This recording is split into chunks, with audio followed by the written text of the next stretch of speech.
Ano após ano, o tema segurança continua na pauta. Afinal, trata-se de uma das maiores preocupações da população. Em 2020, será diferente? Tudo indica que não. O crime organizado, o tráfico de drogas, a lavagem de dinheiro, as balas perdidas, bairros e regiões onde o Estado não entra, a violência policial, o poder da milícia, prisões superlotadas. Todos esses itens fazem parte de um complicado mosaico, onde as medidas propostas ainda estão longe de apresentar soluções satisfatórias. O cidadão que vive o problema no dia a dia exige e cobra providências urgentes. Mas quais? Mudanças nas leis e na Constituição exigem debate e consenso, algo difícil num país que ainda vive a polarização, herança de eleições passadas.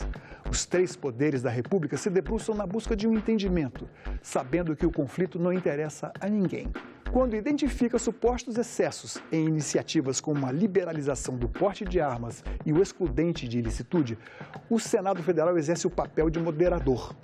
Bom, prever o futuro no ano que mal começou é impossível, mas esse seria um resumo do que nós vamos ver agora, nos próximos minutos.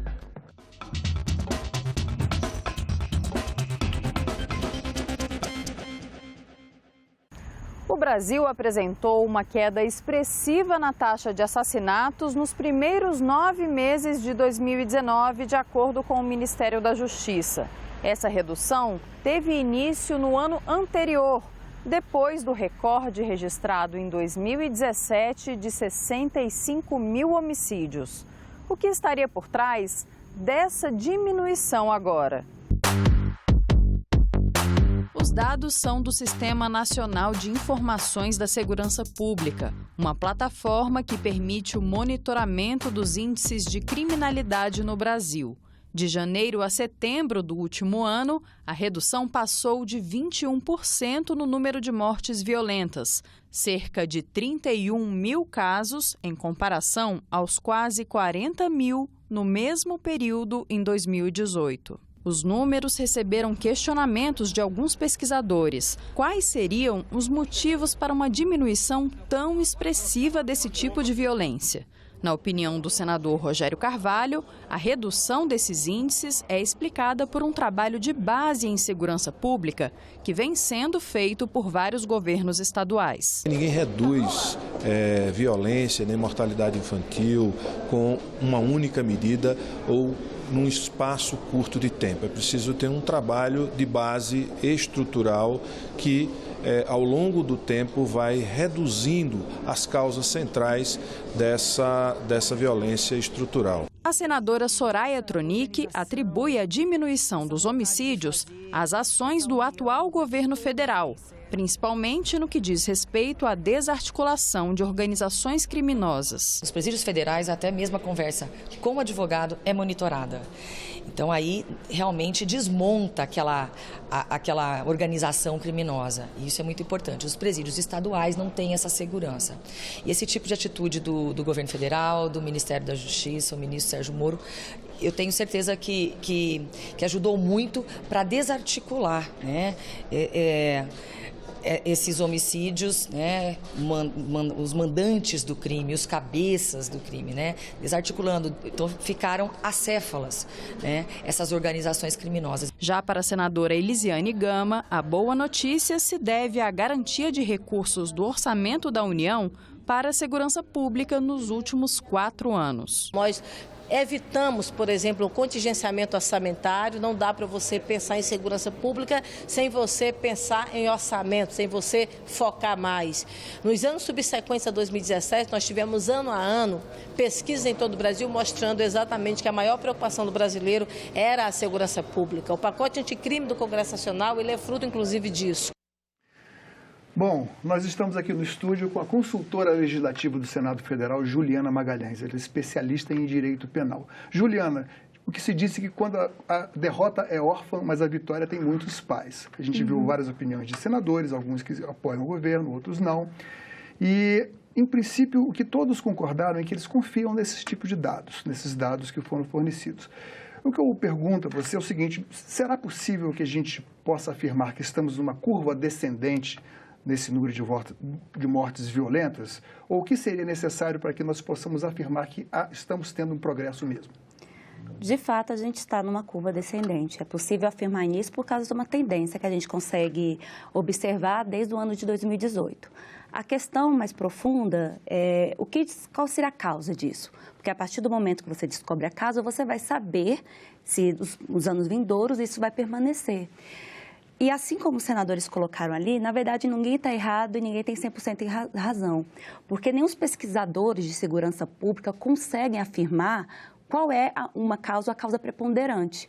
Em geral, a violência é um fenômeno multicausal e sofre influência até mesmo de razões demográficas, por exemplo, o envelhecimento da população. A gente é sabido que de 15 a 29 anos é a idade que mais comete crime violento. Mas algo que eu posso apontar, pelas algumas pesquisas que foram feitas, inclusive de consultoria legislativa aqui do Senado Federal, diz respeito de fato ao sistema prisional. Nos últimos anos, especialmente depois do governo Temer, com a aprovação da lei do SUSP, entre outras coisas, além de se elevar os recursos para o sistema para o FUNPEN, o Fundo Penitenciário, e evitar o contingenciamento, o sistema prisional recebeu maior atenção. Eu não digo só em termos de recursos, mas eu digo isolamento dos líderes das facções criminosas. E isso, de fato, contribui para você isolar, a desbaratear a organização criminosa e conseguir controlar aqueles que exercem influência fora das prisões. Na próxima reportagem, nós vamos falar sobre um outro tema que é bastante espinhoso, a questão da abordagem policial e como ela é feita em vários ambientes da nossa sociedade. É o que nós vamos assistir agora em mais uma reportagem da Karine Beluso. Em Brasília, abordagem cordial. A abordagem era para resguardar vocês, porque teve um homicídio aqui do lado hoje, uma tentativa. Na comunidade de Paraisópolis, em São Paulo, 9 jovens assassinados. Dados do Monitor da Violência apontam que no primeiro semestre de 2019, 2.886 pessoas foram mortas por policiais, 120 a mais que no mesmo período de 2018. Na maioria, jovens negros e de baixa renda. Ouvimos a opinião de 3 senadores com longo currículo de profissionais da segurança pública. Eu fui policial, trabalhei em áreas nobres. Trabalhei na periferia extremamente violenta de São Paulo e a técnica policial, ela não muda pelo ambiente ou pelo poder aquisitivo das pessoas. Para o senador Fabiano Contarato, delegado da Polícia Civil e professor universitário, o protocolo da revista da Polícia Militar é diferente dependendo do local em que ela é feita. O Estado criminaliza a pobreza. Eu fui utilizado pelo Estado para criminalizar a pobreza, porque eu não vejo a polícia dando geral, por exemplo, dando revista pessoal em playboys em bairros nobres aqui em Brasília ou em qualquer bairro nobre no Brasil, mas eu vejo ela fazendo isso todos os dias nas populações carentes. O senador Marcos Duval fez um cálculo comparativo do número de abordagens da Polícia Militar em todo o país, concluídas sem qualquer episódio violento. Normalmente são de 3, no mínimo 3 abordagens, a 50 abordagens durante um plantão de 24 horas. Mas eu calculei por baixo, botando 3 abordagens que cada dupla faz por dia. Então eu cheguei ao número de 7 milhões de abordagens por mês. Então todos os meses, 7 milhões de abordagens são feitas no Brasil por policiais militares. E a gente não vê 7 milhões de incidentes, 7 milhões de tragédias, 7 milhões de mortes. No primeiro semestre de 2018, 187 policiais morreram assassinados no país. No mesmo período, em 2019, o número de vítimas foi 85. As estatísticas não dizem tudo, mas com certeza dão fundamento a um debate atual e mais do que necessário. Bom, Juliana, aí nós vemos a opinião de 3 senadores, todos 3 com atuação, uma experiência na segurança pública, 2 do Espírito Santo, inclusive, com opiniões diversas, e 1 de São Paulo, o senador Major Olímpio. E nós temos 3 opiniões diferentes. E você que foi, antes de ser consultora legislativa, você foi juíza. Eu acho que o que está em discussão aí é também a questão do auto de resistência, que é aquela peça jurídica que, cada vez que alguém morre em função da ação policial, é muito comum que os policiais registrem um auto de resistência. Quem é que julga esse auto de resistência e o que deve constar dele para que fique provado que isso não foi uma ação exorbitante da polícia? Existe muita incompreensão acerca do tema dos autos de resistência e que gera, e talvez por causa da ação mesmo do órgão do sistema judicial do Estado, especial em estados como o Rio de Janeiro, de utilizar-se desse auto de forma isolada.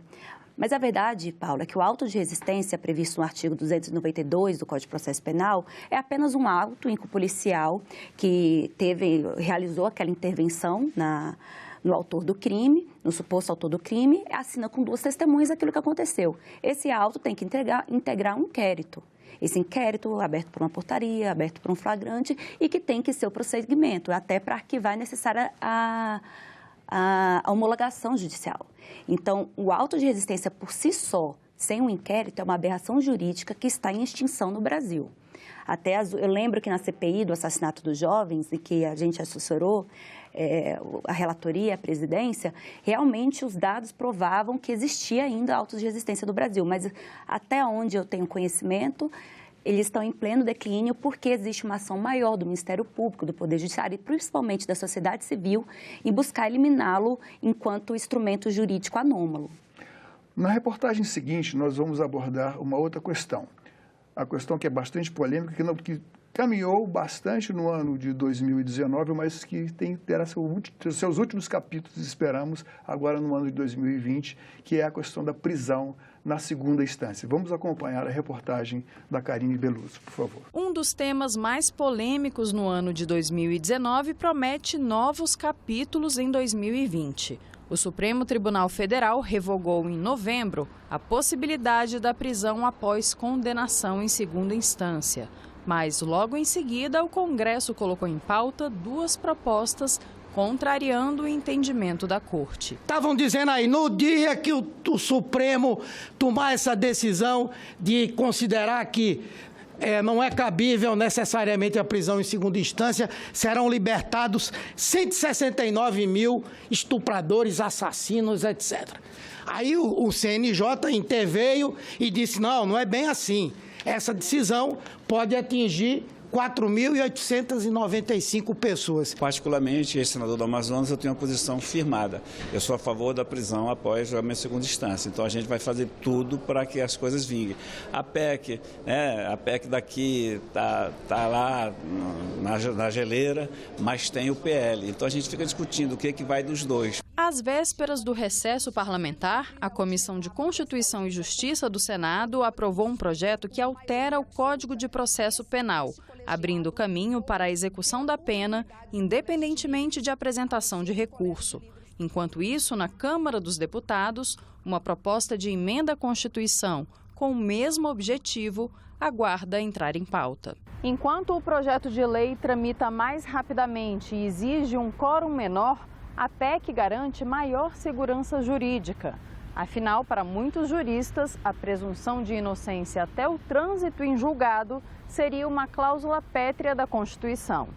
Eu defendo a prisão em segunda instância desde o meu mandato como deputado federal, muito antes do caso de A ou B.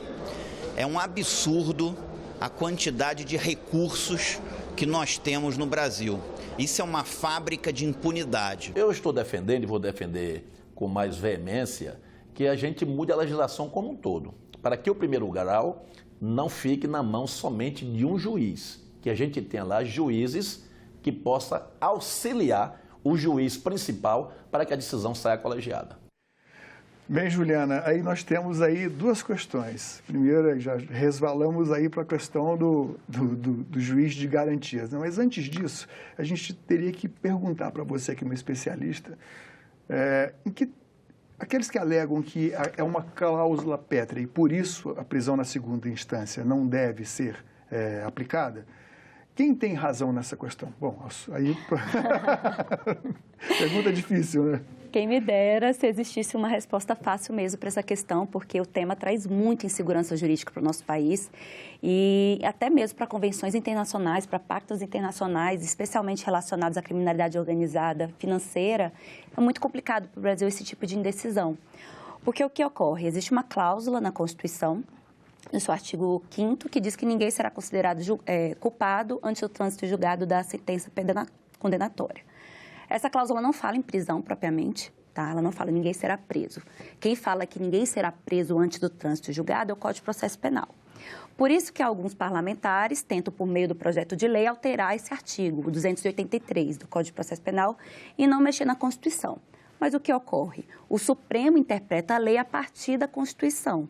E se essa Constituição é declarada como cláusula pétrea, como é a última decisão que a gente tem do Supremo, embora isso já tenha sido modificado algumas vezes nos últimos 3 anos, a verdade é que existem essas duas interpretações a partir da Constituição que imagino eu que o melhor caminho para ser pacificado seja uma alteração na Constituição mesmo, embora seja mais dificultoso por causa do quórum de tramitação, por causa do quórum e por causa da necessidade de tramitação de 2 turnos. Seriam necessários mais votos aqui dentro do Congresso, mais sessões. 3/5 em cada casa. Exatamente. Sim. Agora, na próxima reportagem, vamos agora a um tema em que eu serei minoria, porque você está aqui e a Karine Beluso está lá, que o tema é violência contra a mulher e as medidas legais que têm sido postas em tramitação e têm sido aprovadas aqui no Senado Federal. Vamos à matéria, então. Vítimas de estupro, importunação sexual e feminicídio. E não interessa a classe econômica, a crença ou o nível cultural. Cada vez mais, as mulheres sofrem violência familiar em todos os contextos sociais. É claro que a violência contra a mulher tem todas as classes sociais, mas ela é muito maior naquelas mulheres que dependem economicamente do seu algoz para comer, para ter o teto. E muitas delas aceitam qualquer coisa pelos seus filhos. De acordo com o Mapa da Violência contra a Mulher, em 2018, o Brasil registrou mais de 68 mil casos. O documento mostra que, somente em relação à violência doméstica, a imprensa brasileira noticiou quase 15 mil episódios por todo o país. Como combater essa violência? Primeiro, a população tomando conhecimento. Segundo, fortalecendo as leis ainda mais. E a gente precisa educação e financiamento para poder a gente praticar, botar na prática as políticas que já existem aí. No Senado foram aprovados em 2019 7 projetos de lei que tratam da proteção da mulher.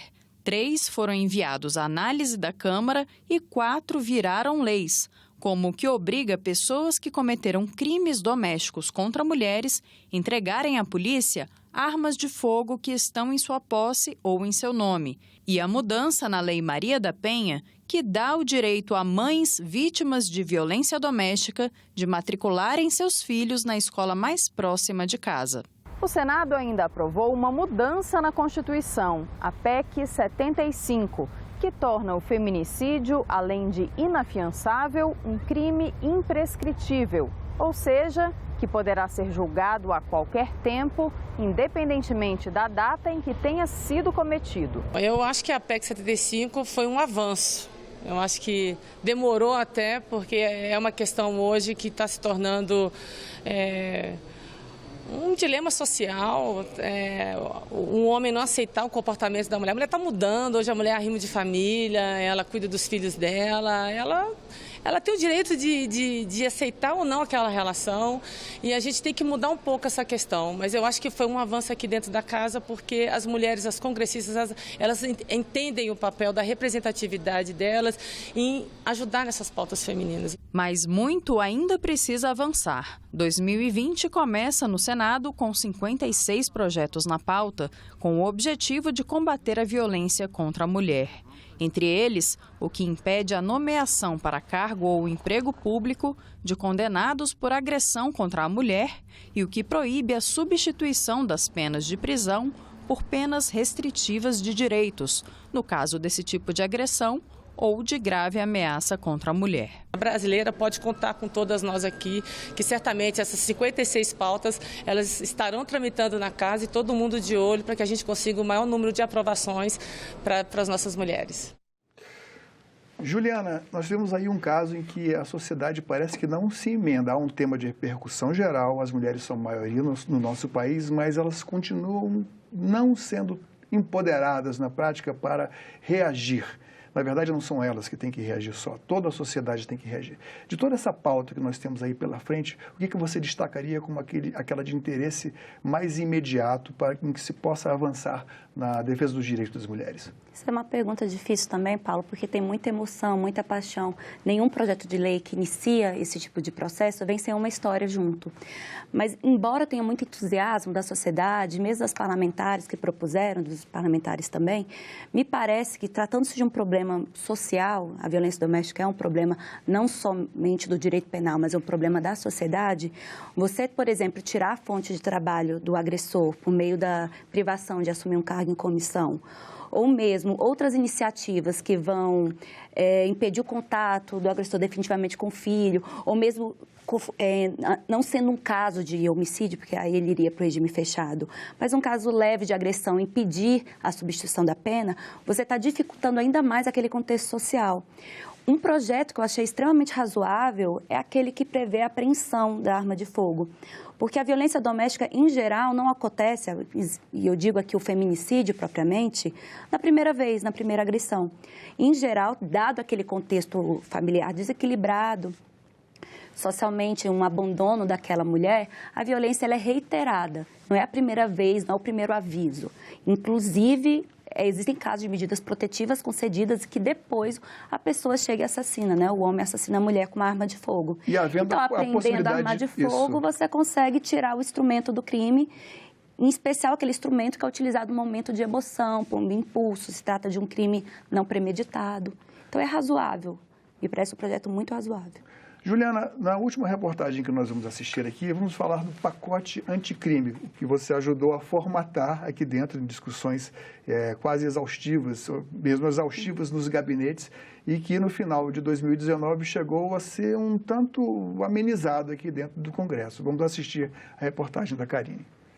Para que fosse aprovado no Congresso, o pacote anticrime do governo teve seu conteúdo alterado em vários pontos. Depois, em 24 de dezembro, o presidente Jair Bolsonaro sancionou a lei com 25 vetos. 70% do pacote anticrime foi aprovado e nós vamos, se Deus quiser, será efetivado já para o ano de 2020 no Brasil, que ele é mais que necessário. Analistas políticos deram destaque ao protagonismo do Legislativo e à retomada de um maior equilíbrio entre os poderes. A Câmara dos Deputados incluiu no projeto o juiz de garantias, fatiando o julgamento em primeira instância com a atuação de 2 juízes no mesmo processo.